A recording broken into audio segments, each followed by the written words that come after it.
Have you ever heard that Vikings wore horned helmets? Or that George Washington chopped down a cherry tree and confessed? I cannot tell a lie.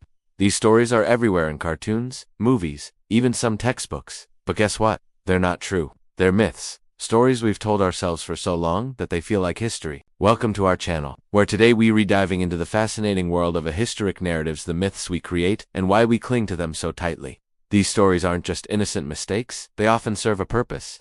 The cherry tree story, for instance, was invented by a biographer to paint Washington as a model of honesty for young Americans. The Viking horns. A 19th century opera costume designer thought they looked dramatic. So why do these myths stick around? Well, they're usually much more exciting and easier to remember than the messy, complicated truth.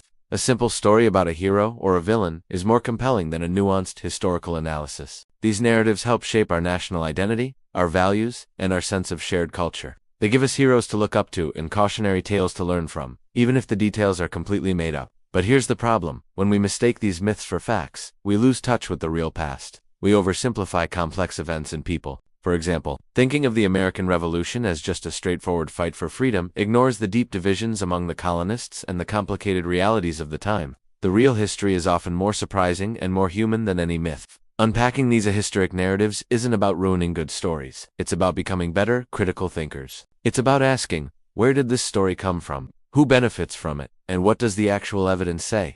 When we start asking these questions, we don't just learn about the past. We learn how to better understand the world we live in today. The stories we tell matter, and understanding the difference between myth and history is a superpower. So next time you hear a fun fact about history, take a moment to be curious. Dig a little deeper. You might be surprised by the truth you find. Thanks for watching.